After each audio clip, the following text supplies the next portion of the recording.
Terry McLaurin doesn't have a deal, not close to a deal. The two sides disagree. Terry McLaurin has reported. It's tough, but, it's the business right now and just trying to take things day by day. They've got to get their best receiver signed and happy. Terry McLaurin has requested a trade out of Washington. At this point, I don't get the sense that Washington is even entertaining the idea of trading. This has to get done. Let's come together. Let's go. Let's try to win a Super Bowl. We welcome you to NFL Live. Hello, everybody. Jeremy Fowler's in here with me. We got Mina Kimes and Bill Barnwell here for the hour. By the way, the Commanders face off against the Bengals in a Monday Night Football preseason game coming up in just a few days. So we'll be talking a lot about Terry McLaurin. But let's start in Washington today. 3 weeks until the official start of the season. Still no deal for McLaurin as he and the Commanders can't seem to find common ground. Cliff Kingsbury, the offensive coordinator, spoke earlier today, was very candid about the importance of having his star wideout on the field. Listen to this. I'm huge on walkthroughs, on practice, things like that, because until you get on the grass and actually do it and feel the timing, feel the depths of routes and things of that nature, I don't know exactly how much you can get out of that. So I think we're kind of at that point to where we need to start getting those guys when they're available out there and gelling and seeing what we are as an offense. He's like, I need my guy.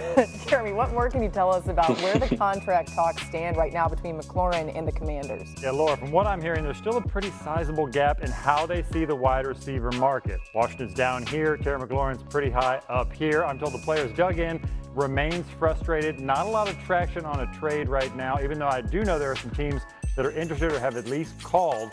But right now, I'm told Washington does remain optimistic in this, despite some of the smoke around all the issues and him still out of practice. They feel like when push comes to shove, closer to week one, they can reach some sort of compromise.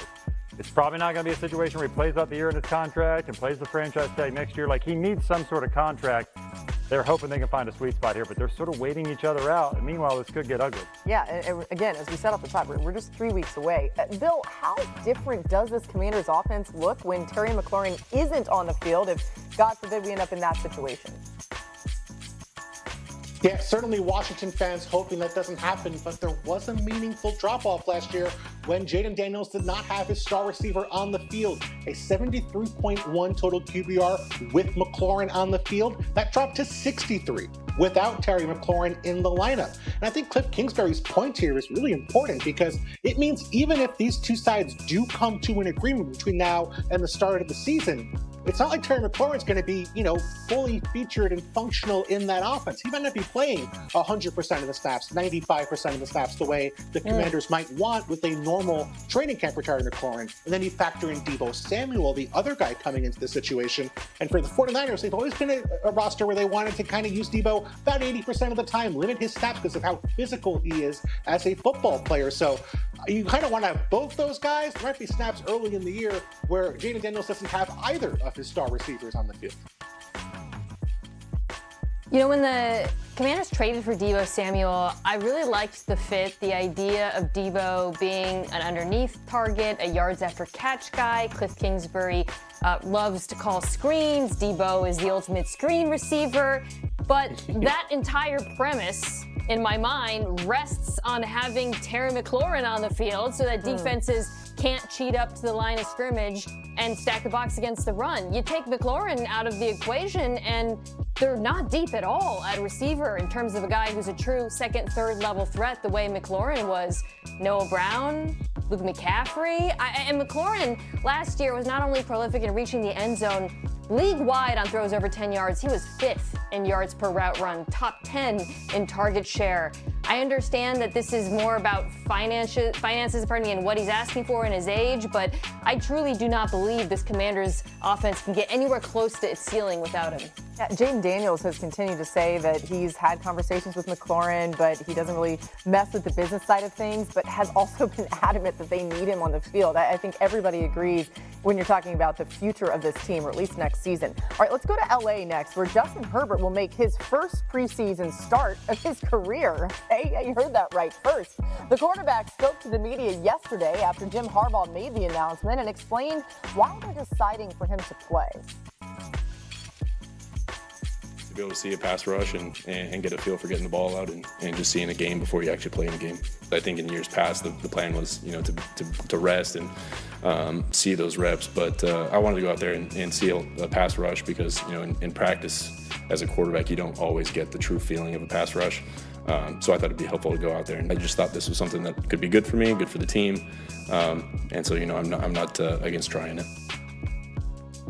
Yeah, it's so important for a quarterback's timing, right, to be able to feel that real time. What is Jim Harbaugh and this Chargers coaching staff looking to see from Justin Herbert specifically, though, in this start this weekend? Well, Laura, Harbaugh wants to see Justin Herbert well protected with an offensive line that's really physical. In just 1 or 2 series, you're not going to see the starters out there very long. But guard Mekhi Becton has been out. We know Rashawn Slater's out for the year. They've been pretty banged up front. So they want those 5 to have a nice, clean pocket.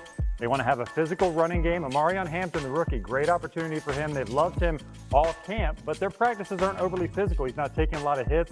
So this is a chance for him to impose his will physically, which he's good at. And then Keenan Allen could really step in and be the number 2 receiver right now. So the Chargers are trying to figure out who else is going to pop here, which young player, like maybe rookie Trey Harris, is going to come in and provide a spark. Yeah, it always inducing thing when you talk about Justin Herbert playing in a preseason game and that's followed by, but they're still missing a number of players because obviously his health is paramount for this Chargers season. I do understand the desire to get him comfortable, though, behind that reworked offensive line to get them experience, right, with the new tackle situation. I think for LA, especially with the offensive line issues, something that's going to be really important is keeping Herbert out of 3rd and long. Last year, the Chargers were 22nd in distance to go on 3rd down. Much of that was because they were ineffective at running the ball on early downs, so obviously that's going to be a focus. I also think, though, Amarion Hampton could be a factor in the pass-catching game. The Chargers were 31st in targets to running backs last year, and Hampton was an excellent receiver at UNC, 373 receiving yards, an average of 10 yards per catch. That's another way you can stay out of 3rd and long. And if you stay out of 3rd and long, then there's less pressure on that offensive line to protect Justin Herbert. Yeah, Mina mentioned the running game, and you want to see that not only in the preseason, but stretching into the regular season as well. And it doesn't have to be home runs from Amarion Hampton, but you want to see consistency, and you want to see the chains moving forward. They were 30th in success rate last year, which measures how often the offense stays on track, keeps on track for first downs, and avoids those 3rd and longs Mina was mentioning. They weren't always great in short yardage last season as well. But on that 1st and 10, I know it doesn't seem like a big difference to get 2, 3, 4 yards, but keeping on track, avoiding those obvious pass rushing situations, it's such a benefit for your offense. It keeps you in such advantageous situations, keeps the defensive ends guessing about what they can do, opens up the playbook for Greg Roman, who doesn't frankly have the most expansive 3rd down passing playbook. So if they can run the ball more efficiently, it's going to make everyone's life easy. Every time Bill is on the show, he presents a stat that I have not heard of before, and we are a very stat-heavy show. I love that one, Bill.